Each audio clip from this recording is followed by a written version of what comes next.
want you to picture a warm, exceptionally humid evening in Melbourne, Australia. Oh, right. November 2016. Exactly. November 21st, 2016.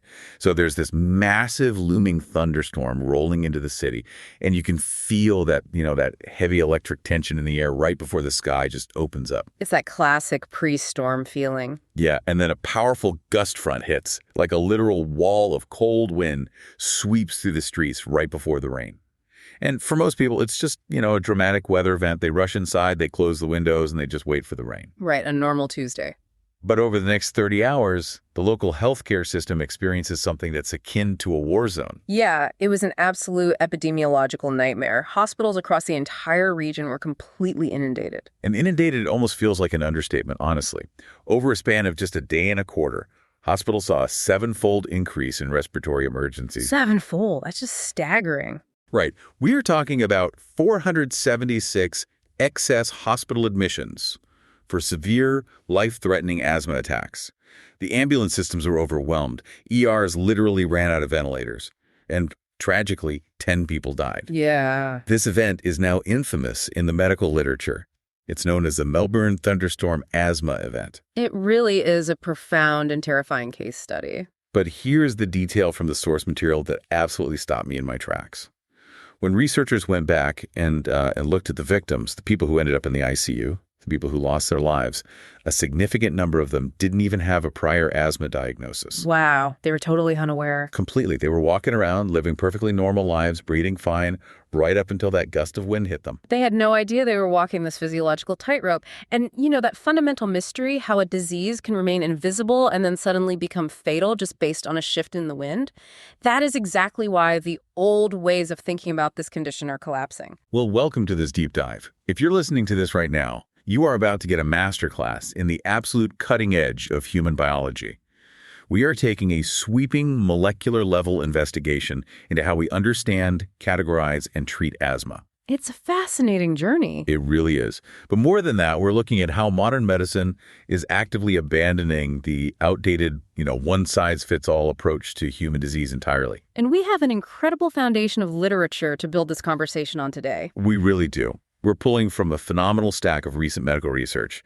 We have a paper by Kjell Alving and colleagues, and that focuses on point-of-care biomarkers. Right, really crucial stuff. Then we're dissecting Shamji and Boyle's editorial on biomarkers in allergic diseases. We're also going through a massive, very comprehensive review by Dr. Poliana Mihailo-Leroux on biomarker utility in current management. That one is incredibly detailed. Oh, yeah. And finally, a truly perspective-shifting paper by Adan Kostovic and his team on considering biomarkers in asthma disease severity. And what connects every single one of these papers? It's a paradigm shift. They are all essentially chronicling the death of the umbrella diagnosis. The umbrella diagnosis, yes. And that is exactly our mission today.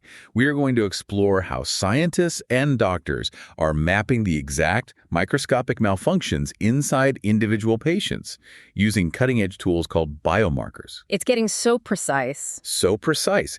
And here is why you, the listener, need to care about this.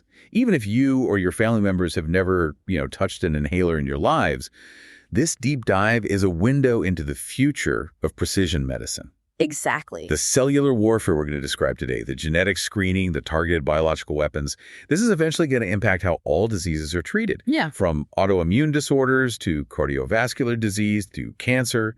Asthma is really just the tip of the spear. It's serving as the pioneer, largely because of the sheer scale of the problem. I mean, when a disease is this pervasive and when traditional treatments have failed such a huge portion of the population, it forces the medical community to look deeper. Right. They have to. Yeah, they have to stop looking at the symptoms on the surface and start actually interrogating the microscopic cellular drivers of the disease. Well, let's establish that scale because it is staggering. According to the World Health Organization data, which was cited in Dr. Leroux's review, there are over 330 million asthma sufferers worldwide. 330 million. Yeah. And it's responsible for 250,000 deaths, 250,000 deaths every single year. I think a lot of people mistakenly view asthma as just a childhood nuisance. You run too fast in gym class, you take a puff of a little blue inhaler, and you're fine. Right. The gym class stereotype. Exactly. But 250,000 deaths tell a very, very different story. It is a massive global health burden, and the economic costs reflect that too. Uncontrolled asthma costs health systems like 4 times as much as controlled asthma. Oh, 4 times. Yeah, you have emergency room visits, hospitalizations, lost days of work, lost days of school. But the human tragedy, that mortality rate, is what really highlights the failure of our historical approach. For decades, we basically treated asthma as if it were a single, uniform disease. Which is wild when you think about it. Treating asthma the old way is essentially like reacting to a check engine light on your dashboard by just, blindly pouring oil into the engine block. That's a great analogy. Right. The light comes on, and that's the symptom. The wheezing, the shortness of breath, the tightness in your chest. That light tells you there's a problem. But it tells you absolutely nothing about the underlying mechanics causing the problem. Exactly. You might have a broken transmission or a faulty spark plug or a severed fuel line. Yeah. But the old medical approach was basically just pouring generic, broad-spectrum inhaled corticosteroids onto the engine and, just hoping the light goes off. And, well, to be fair to historical medicine, for a large chunk of the population, that generic oil actually does work. Broad-spectrum steroids suppress inflammation enough that mild asthmatics can go about their lives. Their check engine light turns off. Right, but what about the severe cases? Because the sources note that roughly 10% of patients account for the vast majority of those health costs and those fatalities. And for them, the oil does absolutely nothing. Because their specific engine problem has nothing to do with what the oil fixes. The underlying biological mechanism driving their airway to constrict is completely resistant to standard steroids. So there's just trapped. Yeah. So to fix the lungs of that 10%, we need diagnostic tools that actually scan the specific engine parts. Which brings us to the fundamental vocabulary of precision medicine. If you read any of these papers, LaRue, Kostovic, Alving, you will see 2 words repeated on almost every single page: phenotype and endotype. Oh, yes, the big 2. And understanding the difference between these 2 concepts is really the key to unlocking everything we're going to talk about today. It is the absolute crux of the issue. So a phenotype is the clinical presentation of the disease. It's the observable characteristics. Oh, we can see. Right. It's what the doctor can see with their own eyes, hear with a stethoscope, or just easily gather from asking the patient a few questions. Okay, so a phenotype is the what and the when. Like if a patient sits in the clinic and says, I only get asthma attacks when I go for a run in the freezing cold, that is an exercise-induced phenotype. Exactly. Or if they say, my chest gets tight every spring when the birch trees bloom, that's an allergic phenotype. Precisely. Or aspirin-exacerbated respiratory disease, where simply taking an NSAID triggers an attack. The phenotype is incredibly important for categorizing the patient's experience, but it doesn't tell you the cellular mechanics. And that's where the endotype comes in. Yes. The endotype is the diagnostic scan of the engine. Got it. The endotype is the underlying molecular and biological mechanism that is actually causing that specific phenotype. It's the cellular malfunction. So the invisible stuff. Right, the invisible stuff. It is the specific inflammatory pathways, the precise immune cells, the microscopic proteins that are misfiring in the dark, really complex environment of the bronchial tubes. I love that distinction because 2 patients could have the exact same phenotype, like they both wheeze when they're exposed to dust mites, but their endotypes could be completely different. Absolutely. Patient A might have an immune system flooding the lungs with one type of white blood cell, while patient B has a structural defect in their airway lining, causing the exact same wheeze. Yeah, they look identical from the outside. And if you treat them both the same, one gets better and the other ends up in the hospital. And the only way to see the endotype, the only way to reveal that hidden cellular reality is through biomarkers. Right. A biomarker is exactly what it sounds like. A measurable biological indicator of a specific state or condition. But one thing Dr. LaRue's paper makes abundantly clear is that not all biomarkers are created equal. Not even close. Just because we can measure something in the blood doesn't mean it's actually useful to a doctor. She references this incredibly rigorous framework proposed by the European Academy of Allergy and Clinical Immunology, the EAACI. Right. They created an acronym to define the gold standard for a biomarker. The SAVED model, SAVED. It is a brilliant filtering system, honestly, because the medical community is currently drowning in proposed biomarkers. Every week, a new paper claims to have found, like, a new protein linked to asthma. Right, another miracle marker. Yeah, and the SAVE model forces us to ask, is this actually going to help humans? Well, let's walk through it, because it really sets the stage for the specific tests we're going to look at. The S stands for superior. Right. The new biomarker has to perform demonstrably better than whatever crude tools we are currently using in clinical practice. It can't just be equivalent. It has to give us a sharper, more accurate image of the endotype. Then we have A for actionable. And to me, this is the most critical hurdle. Oh, it absolutely is. If a biomarker tells us something fascinating about the patient's biology, but it doesn't actually change how we manage or treat that patient, it is clinically useless. It's trivia, basically. Right, medical trivia. It might be interesting for a researcher in a lab, but for a doctor in a clinic, it must lead to a specific, tangible action. A change in medication, a change in dosage, a specific avoidance strategy. It's like the car analogy again. If a highly advanced diagnostic scanner tells me that my car's engine block has, microscopic scratch on the outer casing that doesn't affect performance or safety, that information is not actionable. I can't do anything with it. Exactly. But if the scanner tells me the fuel injector is clogged, I can replace the fuel injector. That's actionable. Spot on, which leads directly into the V-valuable. This means the action we take based on the biomarker actually improves the ultimate outcome for the patient. It reduces their exacerbations, it keeps them out of the ER, it improves their day-to-day quality of life. Okay, so superior, actionable, valuable. Then there is E for economical. And this is where a lot of incredible science hits the brick wall of reality. No, totally. Healthcare systems, whether they're private or public, have finite resources. A biomarker test that costs $10,000 to run, requires, rare reagents, and takes a week to process, is not a viable solution for a disease that affects 330 million people globally. It's just not going to happen. No. It has to be cost-effective to deploy at scale. And that ties perfectly into the final letter, D, for clinically deployable, meaning it can't just work in a billion-dollar, pristine, temperature-controlled research laboratory at a major university. Right. It needs to be rugged. It needs to be something that a nurse can administer in a busy, chaotic primary care clinic, or something a standard hospital laboratory can process using equipment they already own. Makes sense. If a biomarker is superior, actionable, valuable, economical, and deployable, it passes the SAVE-T test, and we have a tool that can fundamentally revolutionize patient care. Which brings us to the first major revelation in the hunt for these SAVE biomarkers.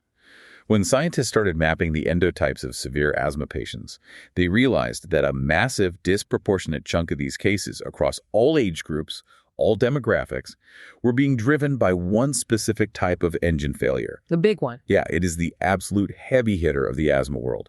We need to dive deep into type 2, or T2, inflammation. To understand T2 inflammation, we have to look at the immune system as essentially a highly specialized military force. Okay.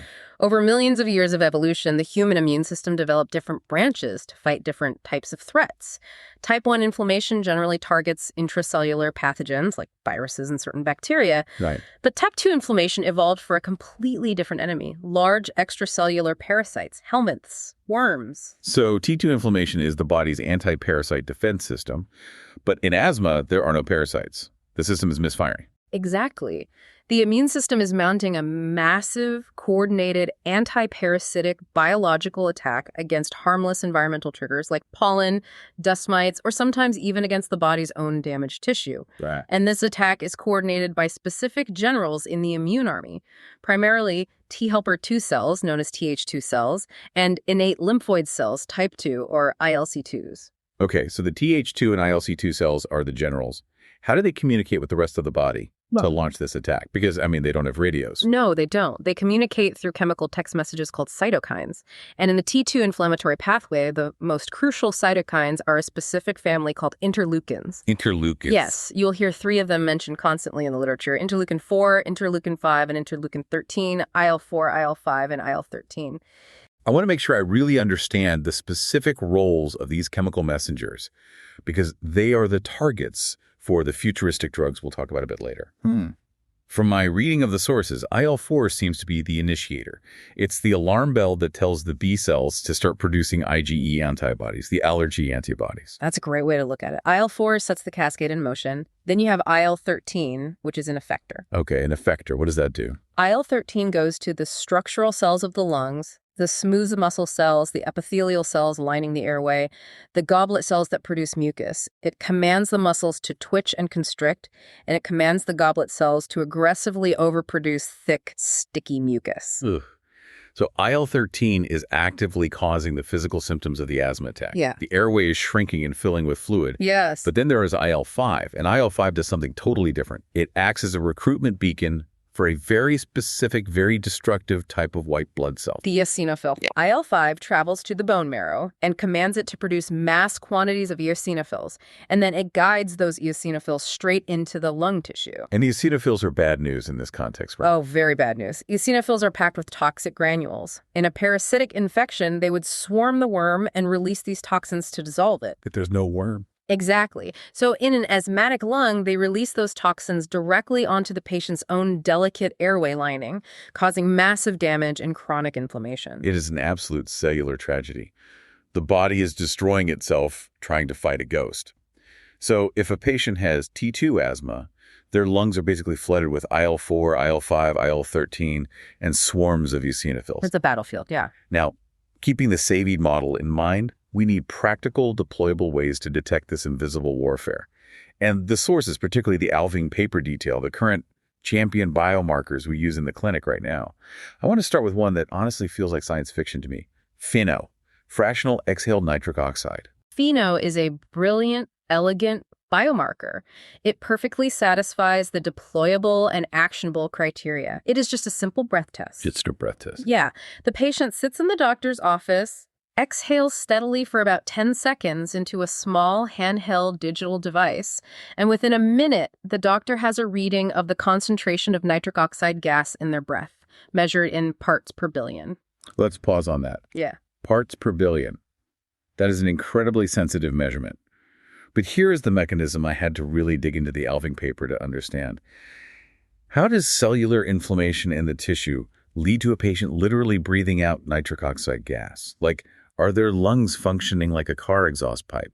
It's a fascinating piece of biochemistry, actually. It goes back to those chemical messengers we mentioned, specifically interleukin-4 and interleukin-13. The initiator and the effector. Right. When those cytokines are released by the immune generals, they hit the epithelial cells, the skin cells, essentially, that line the inside of the airway. The cells exposed to the air. Yes. And when IL-4 and IL-13 bind to the receptors on those epithelial cells, they trigger the cells to upregulate, to turn on a specific enzyme called inducible nitric oxide synthase, or INOS. So the interleukins literally flip a switch, turning the airway lining into a molecular factory that manufactures this INOS enzyme. And what does INOS do? It synthesizes nitric oxide. It produces this gas as a byproduct of the inflammatory stress. Wow. And because it's a gas, it diffuses effortlessly out of the tissue and into the hollow space of the airway where it just mixes with the air the patient is exhaling. That is incredible. So the FeNO device is basically a breathalyzer for lung inflammation. The higher the T2 inflammation, the more the INOS factories are running, the more nitric oxide is produced, and the higher the number on the device. Exactly. Usually a reading of anything over 50 parts per billion in an adult is considered a very strong, non-invasive indicator that the IL-4 and IL-13 pathways are hyperactive. It's an instant window into the endotype. But FeNO is only one piece of the puzzle, Okay. because it tells us about IL-4 and IL-13. But what about the other major player? What about IL-5 and its army of toxic eosinophils? To track them, the sources point to another highly deployable biomarker, blood eosinophils, or BEOs. Right, blood eosinophils are a classic tool. It's a standard blood draw that can be done in almost any clinic in the world. Since IL-5 tells the bone marrow to produce eosinophils and send them through the bloodstream to the lungs, we can intercept them and count them while they are in transit in the blood. So if a patient has elevated eosinophils in their blood draw, and I know the sources debate the exact cutoffs, but usually we're looking at anything above 150 to 300 cells per microliter, that is a massive red flag. Yeah, huge red flag. It tells the doctor that the IL-5 pathway is in overdrive. Yeah. And more importantly, as the Kostovic paper emphasizes, elevated blood eosinophils are directly linked to a much higher risk of severe hospitalizing asthma exacerbations. They are a highly predictive marker of future risk. Now, I have to ask about a discrepancy here. Both FeNO and blood eosinophils are great, But the Kostovic paper mentions that the absolute, unquestioned gold standard for detecting this type of asthma is actually sputum eosinophils. Oh, yeah. If that's the gold standard, why are we messing around with breathalyzers and blood draws? Why aren't we just doing sputum tests on everyone? Because the sputum test fails the deployable and economical letters of the SAVID acronym in spectacular fashion. Really? How so? Well, think about what a sputum test actually requires. You aren't just having the patient spit into a cup. You have to induce the sputum from deep within the lower airways, usually by having the patient inhale a hypertonic saline solution. Which sounds incredibly unpleasant, especially if your lungs are already inflamed and twitchy. It is. It can actually trigger bronchospasm in sensitive patients. And then, once you finally get the sample, you have to rush it to a specialized laboratory where a highly trained cytologist has to process it, stain it, and manually count the inflammatory cells under a microscope. Yeah, most primary care clinics and even many regional hospitals simply do not have the time, the equipment, or the specialized personnel to do that on a routine basis. Okay, so it's superior in its accuracy because you are looking directly at the battlefield in the lung mucus, but it's useless for everyday clinical practice. So blood eosinophils act as a practical, deployable surrogate. Exactly. We sacrifice a tiny bit of direct accuracy for massive gains in deployability. This brings up another biomarker heavily debated in Dr. LaRue's review, periostin. For a while, this was heralded as the next big thing, but reading the paper, it seems to have a very checkered reputation now. Mm-hmm. What is periostin and why has the medical community cooled on it? Periostin is an extracellular matrix protein. Similar to the Inus enzyme, it is secreted by the structural cells of the lungs in direct response to interleukin-13. Okay. And in highly controlled laboratory settings, it is actually the strongest single predictor of tissue eosinophilia. It strongly correlates with the physical thickening of the airway walls. That sounds like a perfect biomarker. What's the catch? The catch is that it is incredibly easily confounded by the rest of the body. Periostin is not exclusive to the lungs. Confounded meaning other diseases cause it to spike, creating false positives. Yes. Periostin levels will skyrocket if the patient has atopic dermatitis severe eczema. It spikes an allergic rhinitis. It's elevated in bone growth, which makes it totally useless in growing children. Oh, wow. Yeah, it's elevated in certain cancers, cardiovascular diseases, and fibrotic conditions like scleroderma. So a patient comes in, you test their blood, their periostin is through the roof. You think, aha, severe T2 asthma. But actually, their lungs are fine. They just have a bad skin rash. Precisely. Because it lacks specificity to the airway, you are constantly guessing what is actually driving the number. Therefore, it struggles to find a place in routine clinical practice compared to the high specificity of FeNO and blood eosinophils. Okay, so we stick with the reliable ones, the breath and the blood. And here is where the Alving paper blew my mind. It's about the power of combining these tests. Because FeNO and blood eosinophils measure two different branches of the T2 response, what happens when a patient is unlucky enough to have high levels of both? This is a crucial insight for risk stratification. FeNO is driven by IL-4 and 13. Eosinophils are driven by IL-5. They're both under the T2 umbrella, but they are independent pathways. Right. If a patient comes into the clinic and their FeNO is elevated, say, over 50 parts per billion, and their blood eosinophils are simultaneously elevated over 300 cells per microliter, those risks don't just add together, they multiply. It's a synergistic effect. It's like having a clogged fuel injector and a cracked engine block at the same time.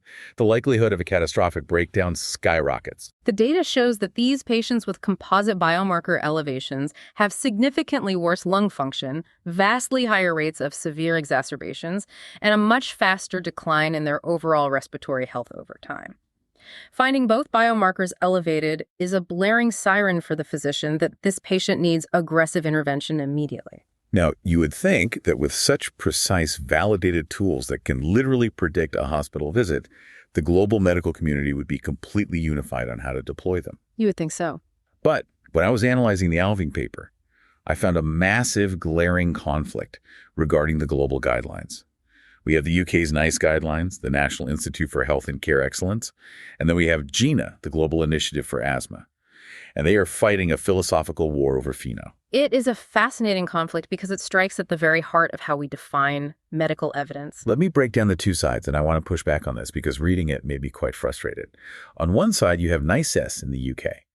They strongly recommend using FeNO testing broadly across the board. They say every primary care doctor should use it for the initial assessment of anyone suspected of having asthma. and it should be used routinely to monitor patients who are still having symptoms. They base this recommendation on pragmatic, real-world observational data. Studies showing that when doctors use FeNO to guide their steroid prescriptions, asthma attacks go down and the healthcare system saves money. It is a very pragmatic, outcome-focused approach. Right. But then you have GINA, the global body. And GINA actively pushes back against this. They say, sure, use FeNO if you are phenotyping a very severe asthmatic to see if they need advanced drugs.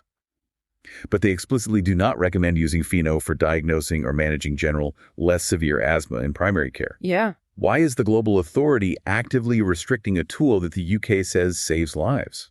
The split really comes down to GINA's strict adherence to traditional academic hierarchy. In evidence-based medicine, the absolute gold standard of proof is the randomized controlled trial, the RCT. In an RCT, you have highly controlled conditions, placebos, and incredibly strict conclusion criteria. GA looks at the literature and says, the RCTs evaluating FeNO-guided treatment in general asthma have shown mixed or inconclusive results. Therefore, we cannot formally recommend it. But I have to challenge that methodology. I read how those RCTs are conducted. They actively exclude complex patients. If a patient smokes, they are kicked out of the trial. Okay. If they have other underlying health conditions, they are excluded. It's true. If they don't perfectly adhere to the incredibly rigid trial protocol, their data is tossed. RCT participants do not look like the messy, complicated, non-compliant human beings that walk into a real doctor's office every Tuesday morning. You are echoing the exact frustration of the authors of the Alving paper. Because if we know from real-world observational data that giving doctors this FeNO breathalyzer helps them adjust steroid doses and keeps real people out of the ER, isn't it almost irresponsible for GINA to block it just because it didn't shine in a sterile, artificial RCT environment? While patients are literally struggling to breathe, GINA is demanding academic perfection. Well, it's the ultimate tension in modern guideline development. I will defend the RCT approach for a moment, though. Go for it. History is littered with medical treatments and diagnostic tests that looked fantastic in messy observational data, but when finally subjected to the rigorous scrutiny of an RCT, were proven to be entirely useless, or worse, actively harmful. GINA's mandate is to protect the global baseline. They cannot endorse a widespread practice unless the absolute highest tier of evidence is unassailable. But the cost of that caution is that patients in the real world miss out on tools that could help them today. And that is exactly what the Alving paper argues. They argue that to enable the adequate, timely inclusion of biomarkers into clinical practice, guideline committees must evolve. They have to start considering all available evidence, blending the pristine RCT data with the messy, pragmatic, real-life studies. Relying solely on RCTs creates a bottleneck that stifles innovation. Right. The authors clearly side with the NICE approach, hoping that highlighting this contradictory guidance will stimulate the medical community to bridge the gap between academic theory and clinical reality. It's a debate that will define the next decade of medicine, I think. But let's assume the doctor has the tools. They've run the blood work, they've done the FeNO test, they have perfectly mapped the patient's endotype, and they know the exact interleukins causing the chaos. Identifying the enemy is only half the battle. You have to have a weapon to fight it. You definitely do. And this leads us to the most thrilling evolution of this entire deep dive. Because we now know the microscopic targets, we've officially entered the era of targeted biological warfare. It is a revolution in pharmacology. For 50 years, our primary weapon was the corticosteroid. And while steroids are effective, they are a blunt instrument. Very blunt. They are a carpet bomb. They suppress the entire immune system broadly. And if you have to take high doses of systemic steroids like oral prednisone, for example, the side effects are devastating. Weight gain, osteoporosis, cataracts, diabetes, severe psychological effects. It's essentially destroying the village to save it. But now, according to the Leroux and Shamji papers, we have monoclonal antibodies. Biologics. Yes, biologics are fundamentally different. They are not synthesized chemicals. They are large, complex proteins engineered in living cells. They're designed to act like a microscopic key that fits into one and only one very specific molecular lock in the body. So instead of a carpet bomb, we are launching a highly advanced laser-guided missile designed to take out one specific rogue general in the immune army, leaving the rest of the immune system completely intact. Let's unpack the arsenal we have available today.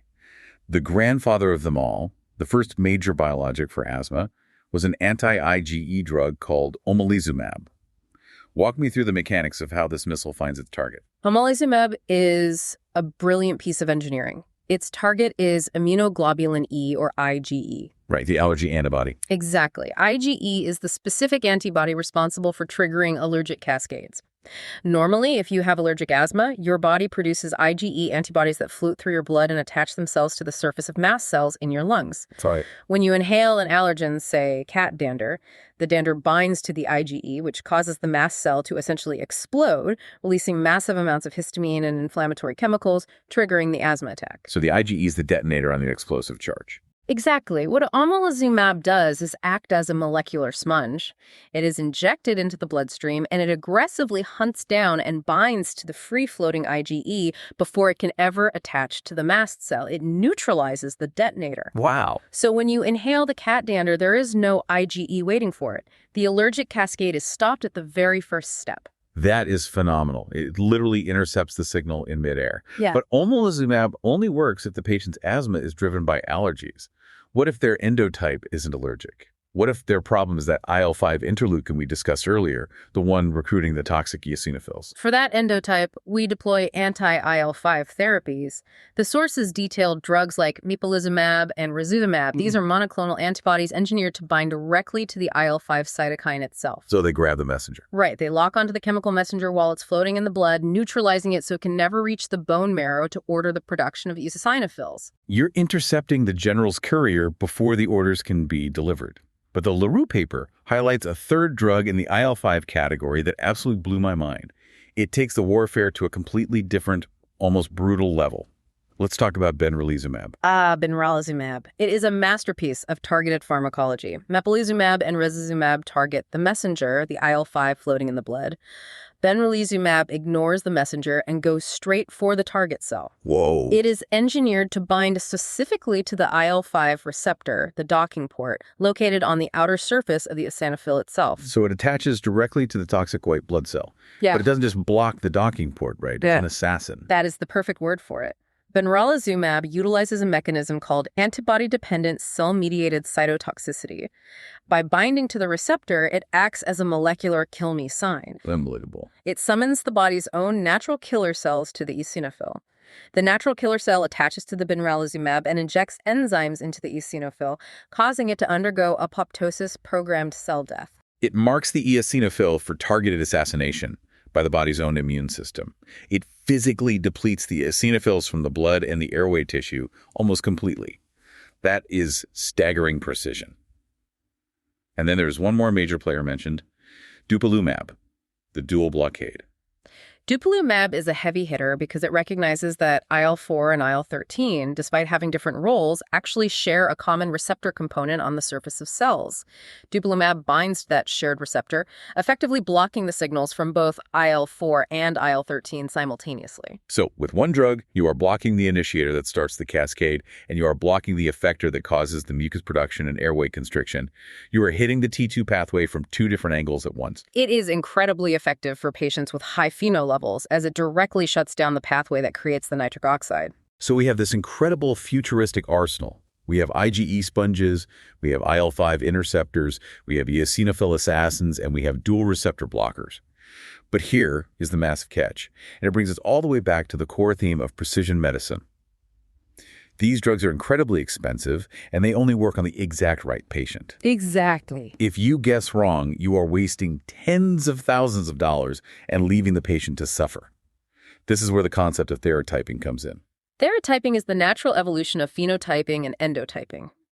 We aren't just categorizing the disease anymore. We are meticulously matching the specific molecular therapy to the patient's specific biological profile. The Shamji paper details a really fascinating real-world study by Fong et al. That illustrates exactly how crucial phenotyping is. They looked at a cohort of severe asthma patients and compared the ones who responded perfectly to omalizumab, the anti-IgE allergy drug, against the ones who responded perfectly to mepolizumab, the anti-IL-5 eosinophil drug. Right. If asthma was all one disease, the patients would look the same. But what did Fong actually find? The Fong study is a masterclass in demonstrating heterogeneity. The two responder groups were completely distinct demographics. The patients who thrived on omalizumab, the anti-allergy biologic, tended to be significantly younger. They had what we call early onset asthma, meaning they were diagnosed as children. Makes sense for allergies. And unsurprisingly, their clinical history was dominated by classic allergic comorbidities. They suffered from severe allergic rhinitis or conditions like allergic bronchopulmonary aspergillosis. Their disease was deeply intertwined with environmental allergens from day one. That paints a very clear picture. A younger patient, sniffling constantly, reacting to pollen and dust mites since they were a kid. You give them the IgE sponge and it changes their life. But what about the patients who responded to mepolizumab, the anti-eosinophil drug? A totally different universe. The mepolizumab superresponders tended to be older, and they were predominantly male. Crucially, they had late-onset asthma. They didn't have it as children. It developed in their adulthood. Oh, interesting. And instead of classic allergies, their primary comorbidity was nasal polyposis, the development of severe inflammatory polyps in the nasal passages, which is a hallmark of eosinophilic inflammation. So if you take that older gentleman who developed asthma at age 45 and has nasal polyps, and you give him the omalizumab allergy biologic, it's going to fail completely.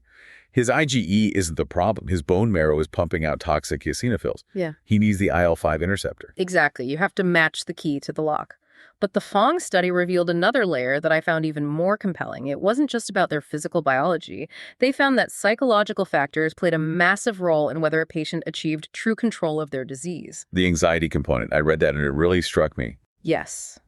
The study noted that psychological comorbidities, particularly the presence or absence of anxiety and depression, strongly influenced how patients perceived their symptoms and responded to the therapy.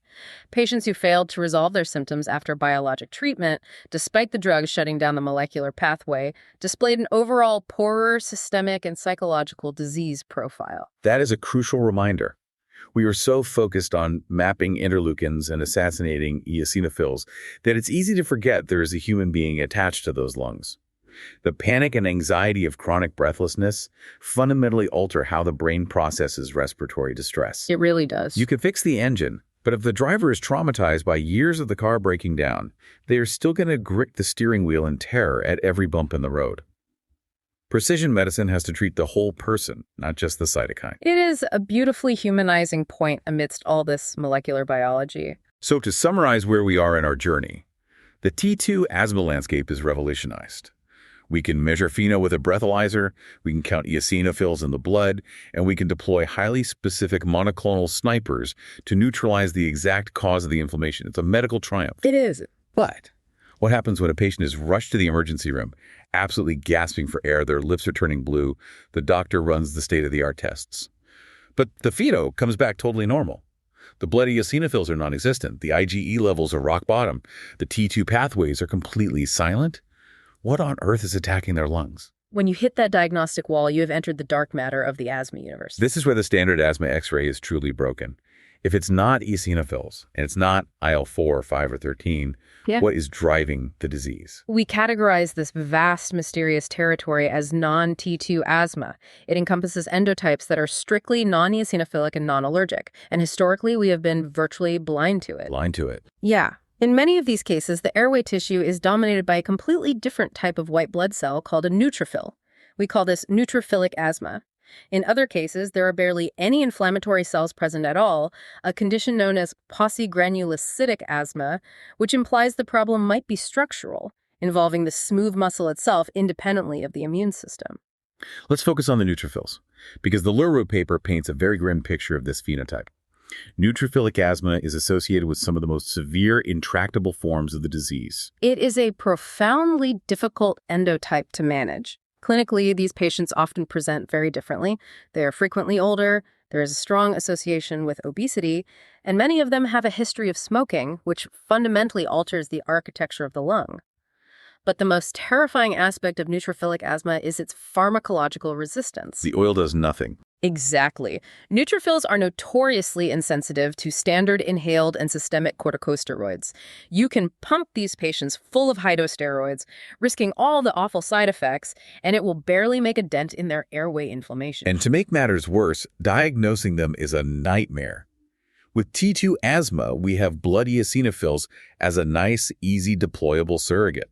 But from what I understand, blood neutrophils are useless as a biomarker. Completely useless. Eosinophil levels in the blood roughly correlate with what's happening in the lung tissue.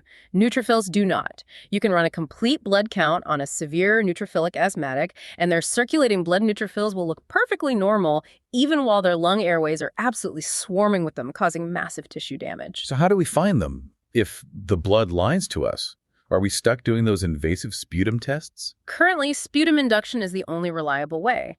But because of the Savid principles, because it's not easily deployable, researchers are desperately hunting for new, non-invasive markers for non-T2 inflammation. The sources highlight several emerging candidates. Like it? Well, they are looking closely at sputum levels of interleukin-17A. IL-17A is a cytokine that promotes the production of interleukin-8, and IL-8 is essentially a chemical magnet that specifically recruits neutrophils into the tissue. But again, that relies on sputum. Right. But I did see one emerging blood biomarker in the LaRue paper that caught my eye because of how it functions: serum calprotectin. Calprotectin is fascinating. It acts as an alarmant, essentially a molecular danger signal. When the epithelial cells lining the airway are under severe stress, physical damage, or attacked by neutrophils, they release calprotectin into the surrounding tissue, which eventually leaks into the systemic bloodstream. So it's not measuring the immune cells directly, it's measuring the distress call of the lung tissue itself. Precisely. High levels of calprotectin in the serum seem to have significant predictive value for the presence of hidden sputum neutrophilia.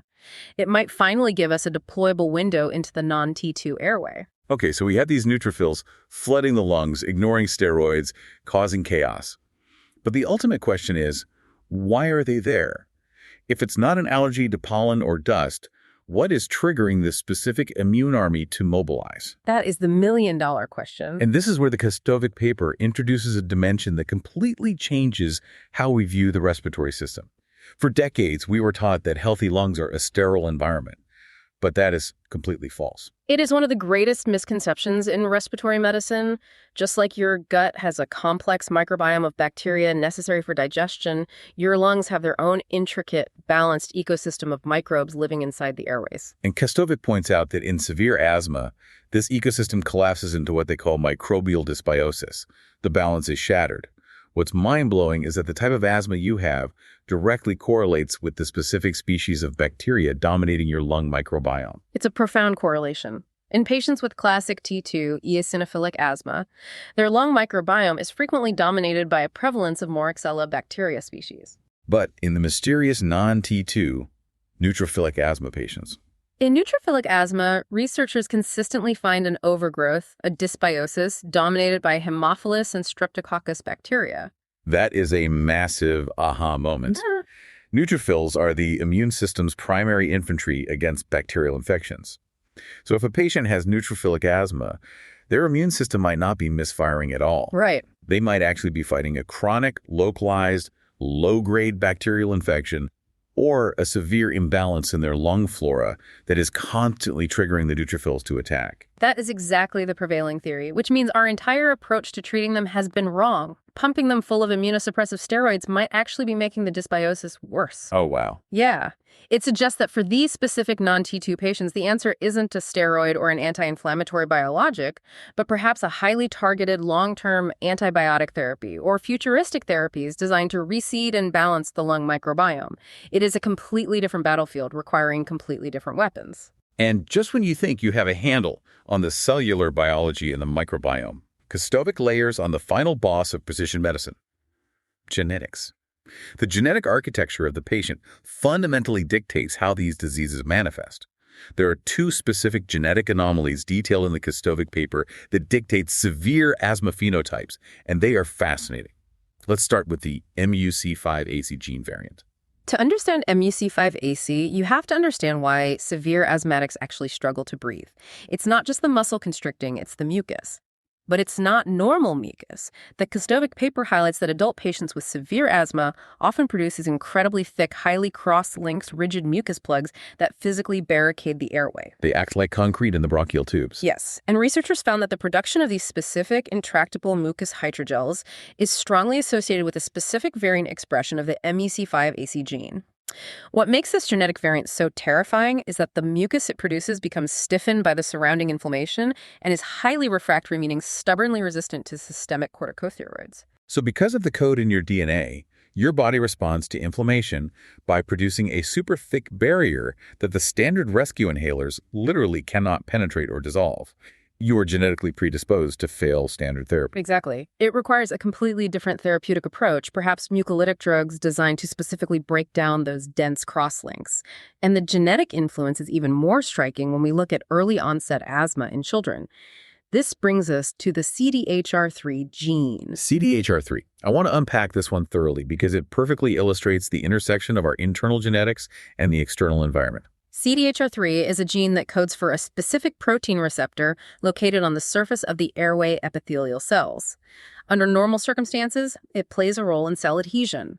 But researchers discovered that children who carry a very specific mutation, a specific variant of this CDHR3 gene, are overwhelmingly susceptible to severe hospitalizing asthma exacerbations early in life. And the reason why is almost devious in its biological mechanics. It truly is. It turns out that this specific mutated receptor shape happens to be the exact perfect docking port for rhinovirus C. Rhinovirus C, which is basically just a common cold virus. A virus that usually causes mild sniffles. But for a child with the CDHR3 variant, that common cold virus has a VIP high-affinity molecular pass to latch onto their lung tissue, hijack the cells, replicate rapidly, and trigger a massive, life-threatening asthma attack. Because of a tiny typographical error in their genetic code, a totally benign environmental exposure becomes a lethal threat. It perfectly encapsulates the modern understanding of the disease. Asthma is not just an internal malfunction. It is the complex dynamic interaction between a susceptible host with their specific genetics and endotype and a highly specific environmental trigger. Which brings us full circle back to the story I told at the very beginning of this deep dive, the Melbourne thunderstorm asthma event. Let's re-examine that event through the lens of everything we've just discussed: endotypes, biomarkers, and gene-environment interactions. Right. We established that over 30 hours, hospitals were flooded, 476 excess admissions, and 10 people died. And crucially, many of the victims had no prior asthma diagnosis. How is that biologically possible? How do you die from a disease you don't even know you have? It is the ultimate proof that asthma severity is profoundly context-dependent. It's not a static state. Imagine those individuals living in Melbourne. They likely possessed a specific underlying allergic endotype, specifically a profound IgE-mediated sensitization to ryegrass pollen. Their immune system had primed the bombs, but the bombs had never gone off. Why not? They lived in Australia. Ryegrass pollen is everywhere during the spring. Why hadn't they ever had an attack before? Because under normal weather conditions, a grain of ryegrass pollen is relatively large. If you inhale it, it mostly gets trapped in the upper respiratory tract, the nose and throat. It causes allergic rhinitis, hay fever, maybe itchy eyes. But it is physically too large to penetrate deep down into the lower airways where asthma occurs. So they never wheezed. They never needed an inhaler. They thought they just had bad seasonal allergies. But then November 21st happened. Exactly. The thunderstorm created a perfect, deadly meteorological anomaly. The massive gust front swept up unprecedented concentrations of ryegrass pollen from the surrounding pastures. As the storm rolled in, the pollen grains were caught in the intense updrafts, mixing with water vapor. The sudden osmotic shock, the rapid absorption of moisture combined with severe changes in barometric pressure, caused those massive pollen grains to literally rupture and explode in midair. They shattered into microscopic fragments. Yes. Each large pollen grain burst into hundreds of submicronic starch granules, each one heavily coated in the allergenic protein. These fragments were so small that when the gust front pushed them down into the city streets and people inhaled them, they bypassed the nose entirely. They were sucked deep into the lower bronchial tubes, bypassing all the body's physical defenses. And those microscopic fragments hit lung tissue that was secretly primed with ryegrass-specific IgE antibodies. It was a massive, instantaneous, simultaneous triggering of the allergic cascade deep in the lungs, a localized anaphylaxis. The host's hidden endotype violently collided with a freak environmental trigger. It is a terrifying realization. A patient's endotype might remain totally dormant, a ticking time bomb, until the environment provides the exact microscopic key to detonate it. A key they didn't even know existed. Which raises a massive logistical problem for doctors. If environmental triggers are so highly specific, if the difference between hay fever and a fatal asthma attack comes down to the microscopic structure of a ruptured pollen grain, how can we test for these external enemies with the same precision we use to track internal interleukins? Skin prick tests seem almost laughably crude in comparison. They are crude. Historically, if a doctor wanted to know your triggers, they would scratch your back with a crude, whole extract of an allergen, say, a liquid mixture of everything found in peanut or birch tree pollen. But an allergen isn't one thing.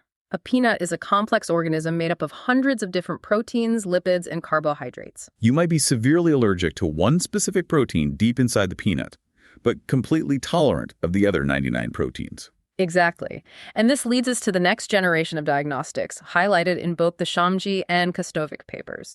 We are moving away from crude extracts to what is called component-resolved diagnostics, or CRD. Explain the technology behind CRD. How does it work? CRD utilizes highly advanced microarray chips. Instead of dropping crude extract on your skin, we take a single drop of your blood serum. That serum is washed over a microchip that has been engineered to hold over 100 specific, highly purified, individual molecular allergen components. We are testing your IgE antibodies against exact proteins like the ERA H2 protein in peanuts or the BET V1 protein in birch pollen simultaneously. It's an ultra-high-definition scan of your entire allergic profile from a single drop of blood. Yes, and when researchers applied this super scanner to asthma patients, they uncovered a revolutionary insight about what actually drives severe disease. The Kostovic paper details how they used machine learning algorithms to map the data from these CRD microarrays. They discovered that predicting severe asthma isn't just about identifying which single protein you are allergic to. It's about analyzing the entire architecture, the network of your immune system's allergic responses. Let's visualize this.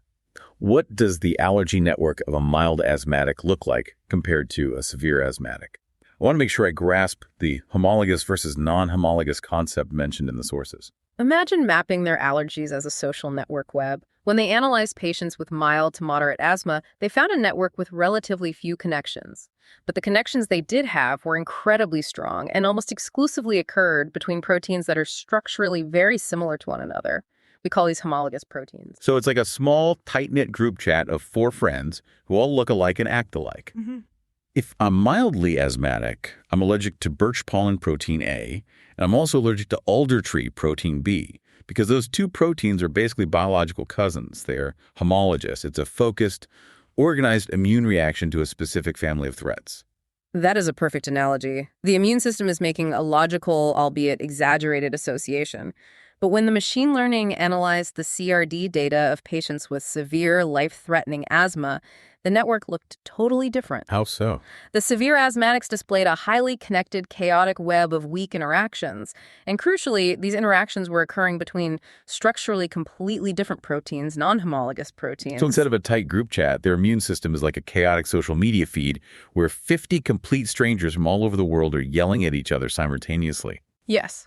The immune system in severe asthma has lost its focus. It's reacting erratically to a wildly diverse, structurally unrelated range of triggers across the board. The system is misfiring in every direction at once. The clinical implications of that are huge.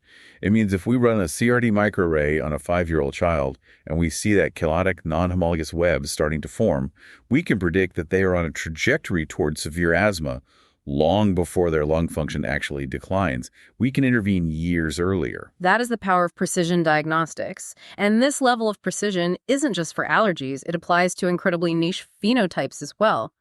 The Shamji paper discusses a breakthrough in a condition called AERD, aspirin-exacerbated respiratory disease. Yes, I wanted to discuss AID. It's such a paradoxical condition. From what I read, these patients suffer from severe asthma attacks, chronic sinusitis, and aggressive nasal polyps, all of which are specifically triggered by ingesting aspirin or any NSAID painkiller like ibuprofen. But the standard treatment for this condition is, well, giving them aspirin. It sounds completely counterintuitive. It's called aspirin desensitization therapy.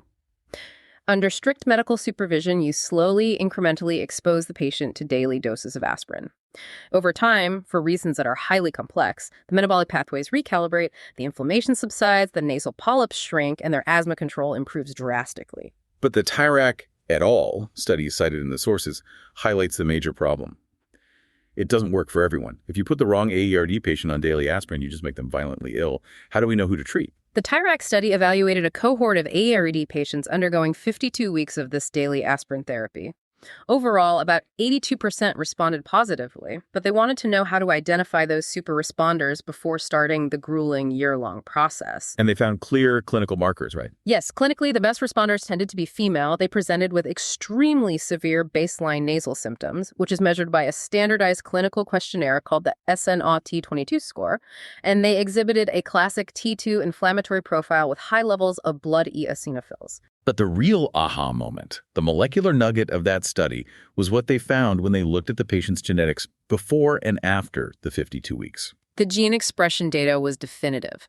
By the end of the year, the successful responders displayed a profound shift in two specific genes. They showed a significant increased expression of a gene called HPGD, which stands for hydroxyprostaglandin dehydrogenase, an enzyme involved in breaking down inflammatory prostaglandins. Conversely, they showed a much lower expression of the PRG2 gene. PRG2, I recall that is a proteoglycan gene intimately related to eosinophil function. Exactly. So the therapy was literally altering their genetic expression, upregulating the pathways that clear inflammation and downregulating the eosinophil pathways. And by understanding this genetic signature, doctors can theoretically screen AERD patients via blood test, look at their HPGD and PRG2 expression potential, and say with confidence, yes, your specific molecular wiring is primed to respond to aspirin desensitization. We should do this. Or, no, your genes indicate this will fail. Let's look at biologics instead. It completely removes the trial and error. We are typing the therapy to the genetic response. There is one more futuristic diagnostic and treatment method detailed in the Shamji paper that I want to dissect because it fundamentally alters the immune system at the cellular level. AIT, allergen immunotherapy. Allergen immunotherapy is the oldest form of precision medicine we have. We commonly know it as allergy shots. But we are only just now understanding the breathtaking microscopic mechanisms of how it actually cures people. The Shamji paper highlights a specific study by Lucet et al. That really digs into this mechanism. They looked at patients suffering from severe house dust mite allergies. But instead of shots, they used sublingual tablets. Tablets of pure allergen extract that dissolve under the tongue taken daily over 12 months. What is actually happening to the immune system when you eat dust mite extract every day for a year? The Luce study is a masterpiece of cellular tracking. They prove that we aren't just masking symptoms, we are physically rewiring the patient's immune architecture. They focus their tracking on a recently discovered, highly specialized type of immune cell called the Th2A cell. Th2A. How is that different from the normal Th2 general we talked about earlier? Th2A cells are a specific pathogenic lineage of T helper 2 cells that are overwhelmingly linked specifically to allergic disease. They are the ringleaders of the allergy response. Okay, so the researchers tracked these Th2A ringleaders. What happened to them after a year of the sublingual tablets? When they monitored the active treatment group, and interestingly, this effect was most pronounced in the younger participants, they found that the overall frequency of these Th2A cells, and specifically a highly active subset marked as CD38 plus Th2A cells, significantly and durably decreased. The body was physically deleting the rogue cells. But how does putting allergen under the tongue cause the immune system to delete its own cells? It's a process called peripheral tolerance. By introducing the allergen constantly in tiny doses through the mucosal tissue of the mouth, which has a different immune environment than the lungs, you are essentially retraining the regulatory T cells. The regulatory cells start signaling the Th2A cells that this dust mite protein is safe. It's not a parasite. Deprived of the alarm signals, the pathogenic Th2A cells are suppressed, or they undergo apoptosis and die off. You are reprogramming the software to ignore the glitch. And did the deletion of these Th2A cells correlate with any physical protection? Absolutely. The study showed that the decrease in those harmful Th2A cells directly and inversely correlated with a massive rise in a different type of antibody, IgG4. I have read about IgG4. These are the blocking antibodies, correct? Yes. Think of IG4 as the peacekeepers. Oh. As the immunotherapy progresses, the body produces vast armies of IgG4 antibodies specifically tailored to the dust mite protein. When the patient breathes in actual dust mites, the IgG4 peacekeepers swarm the allergen and bind to it immediately. They physically block the allergenic protein so the explosive IgE antibodies can't attach to it.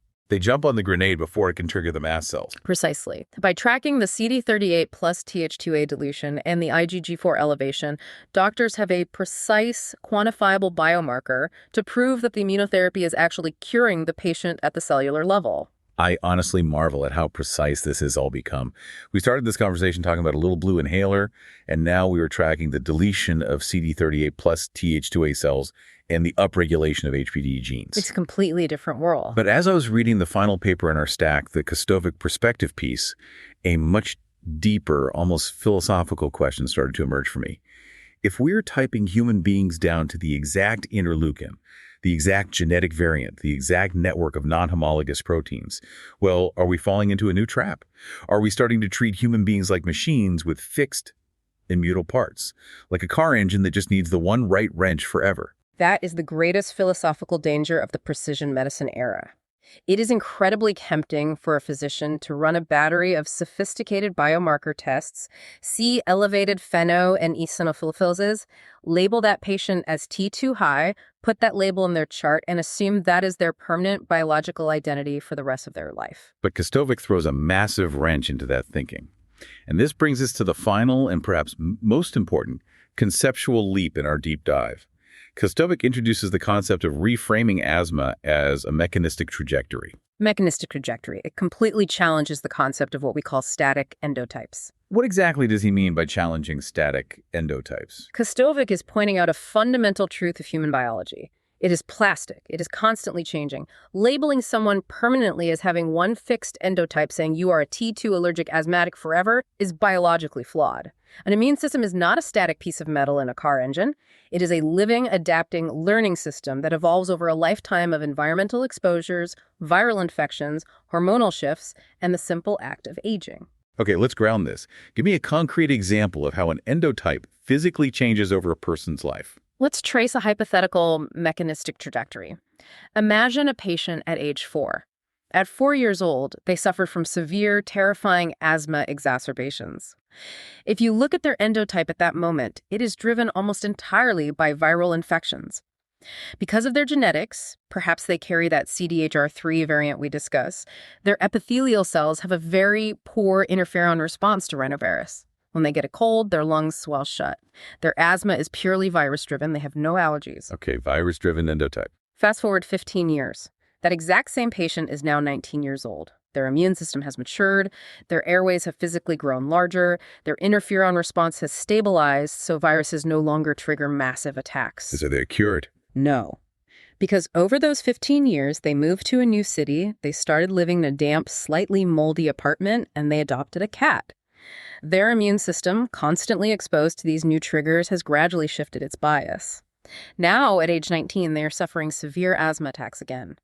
But if you analyze their endotype now, the viral pathway is quiet.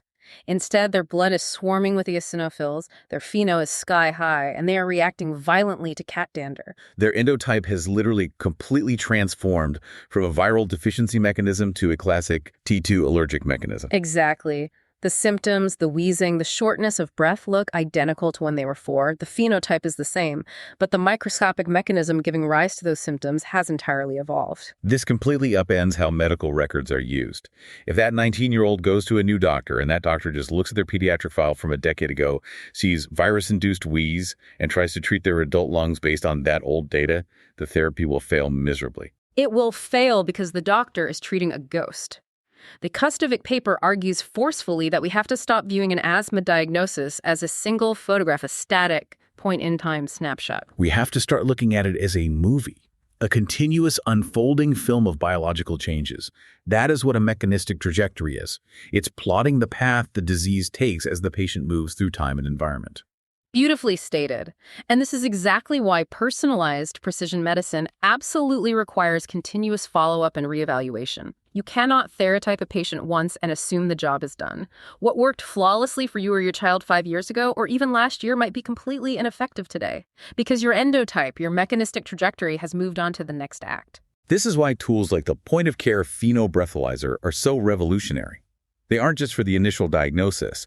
They allow the doctor to constantly, cheaply, and non-invasively check exactly where the patient is on their trajectory today, at this exact moment, rather than relying on where they were a decade ago. This has been an absolutely staggering journey through the microscopic universe of the human airway. Let's take a breath and briefly recap the massive terrain we have covered today. It's been a lot of ground. We start by dismantling the monolithic historical idea of asthma as a single disease treated with generic inhalers, the era of blindly pouring oil on a flashing check engine light.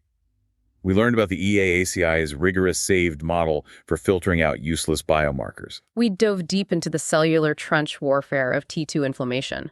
We tracked the interleukins IL-4, 5, and 13 and learned how we can expose them using FeNO breath tests that detect iNOS factories and by counting the toxic eosinophils traversing the bloodstream. We debated the philosophy of medical evidence, contrasting the rigid, exclusionary RCTs of GINA with the pragmatic, real-world, life-saving approach of NICE. We explored the sci-fi reality of the biologics revolution, phenotyping patients to match them with exact monoclonal snipers, like the IgC sponge omalizumab or the eosinophil assassin benralizumab. We ventured into the diagnostic dark matter of non-T2 neutrophilic asthma. We uncovered the hidden role of the lung microbiome and bacterial dysbiosis, the rigid mucus hydrogels caused by MUC5AC genetics, and the terrifying environmental reality of the Melbourne thunderstorm asthma event, where a ruptured pollen grain can turn a dormant endotype into a fatal attack. And finally, we looked at the bleeding edge of the future. Microarray CRD chips mapping our chaotic, non-homologous allergy networks, aspirin desensitization altering our HPGD genes, and the profound realization that human biology is plastic, following a mechanistic trajectory that demands we treat the patient as a moving target, not a static machine. Which leaves me with a final provocative thought to mull over based on everything we've unpacked today. I'm intrigued. Where does this lead us? If asthma, and indeed all human disease, is a mechanistic trajectory that changes over time based on our environment, our aging immune system, and our shifting genetics, then performing point-in-time blood draws or breath tests at a doctor's office every 6 months means we will always, fundamentally, be playing catch-up. We are only ever seeing a still frame of a movie that is already progressing into the next scene. That is a very astute clinical observation. The disease process is continuous, but our monitoring remains stubbornly episodic. Right. So if we look at other fields of medicine, we can see where this has to go. Think about diabetes. Diabetics used to prick their fingers to check their blood sugar once or twice a day. It was episodic. Now, millions of people wear continuous glucose monitors, small patches on their arm that track their metabolic state minute by minute, sending a continuous graph to their phone. What if the future of asthma management, the ultimate realization of the SAVE model, looks like that? Imagine a wearable device for respiratory disease. Or perhaps a smart inhaler or a discrete mouthpiece that continuously analyzes your breath every single morning when you wake up, reading your FeNO and your microscopic interleukin levels in real time. A continuous at-home endotype monitor. Exactly. Imagine a world where a device sends a quiet notification to your phone, predicting an asthma attack 3 full days before you even feel a tickle in your throat. It alerts you because its sensors detected a microscopic spike in your IL-13 production and a subtle shift in your lung microbiome, triggered precisely because a thunderstorm rolled through your city the night before. We wouldn't just be reacting to the disease, we would be preempting it. We are standing on the verge of treating the endotype before the phenotype ever even has a chance to physically manifest. That is the ultimate holy grail promise of precision medicine. We aren't just reacting to the check engine light anymore. We are mapping the engine so flawlessly and monitoring its mechanics so continuously that the light never even comes on in the first place. And that is a future worth aiming for. To you, the listener, thank you for joining us on this incredibly deep, complex dive into the molecular fingerprint of asthma. Keep examining the world closely. Remember that nothing is as simple as it appears on the surface, and never stop asking questions about how things really work. Until next time.